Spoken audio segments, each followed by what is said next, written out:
Government LDF government ഇതുപോലൊരു വിഷയത്തിൽ നീങ്ങിയത് ഏറ്റവും ശരിയായ വഴിക്ക്. ഈ ഗവൺമെൻറ് സ്ത്രീപക്ഷത്താണ്. സിനിമയിലെ സ്ത്രീകളുടെ മാനം, അന്തസ്സ്, തൊഴിൽ സുരക്ഷിതത്വം ഇതെല്ലാം ഉറപ്പാക്കാൻ വേണ്ടി ഇന്ത്യയിൽ തന്നെ ആദ്യമായി ഒരു ഉന്നതാധികാര കമ്മിറ്റിയെ വെച്ച ഗവൺമെൻറ്റാണിത്. അതാണ് ഹേമ കമ്മിറ്റി. ആ റിപ്പോർട്ട് വന്നപ്പോൾ അതിൻ്റെ വെളിച്ചത്തിൽ ഏറ്റവും ഉന്നതമായ ഒരു പോലീസ് സംഘത്തെ നിയോഗിച്ചു LDF ഗവൺമെൻറ്. ആ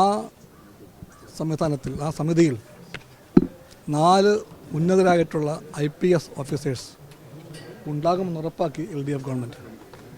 ഇതെല്ലാം വ്യക്തമാക്കുന്നത് LDF ഗവൺമെൻറ് ഈ വിഷയത്തിൽ സ്ത്രീകളുടെ ഭാഗത്താണെന്നാണ്.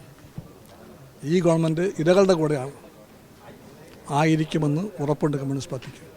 ഇതാണ് പറയാനുള്ളത്. പക്ഷേ ഒരു പ്രശ്നം ഇടതുപക്ഷത്തിന്റെ കൺവീനർ പറയുകയാണ്, കോൺഗ്രസിന്റെ 2 MLA-മാർ സമാനമായ ആരോപണം ഉയർന്നപ്പോൾ രാജിവെച്ചില്ല. അപ്പോൾ അതുകൊണ്ട് ഇക്കാര്യത്തിലും അതേ സമീപനം അതാണോ സ്വീകരിക്കേണ്ടത്? നിങ്ങളറിഞ്ഞില്ല അതൊന്നും. ഇവിടെ ഇതേ തരത്തിലുള്ള ആരോപണത്തിന് വിധേയരായിട്ടുള്ള MLA-മാരുണ്ട് കോൺഗ്രസ് പാർട്ടിക്കകത്ത്. അതുകൊണ്ട് ആരോപണം എന്ന് പറഞ്ഞത് മാത്രമല്ല വിഷയം. കാത്തിരിക്കാം. Don't be in A hurry.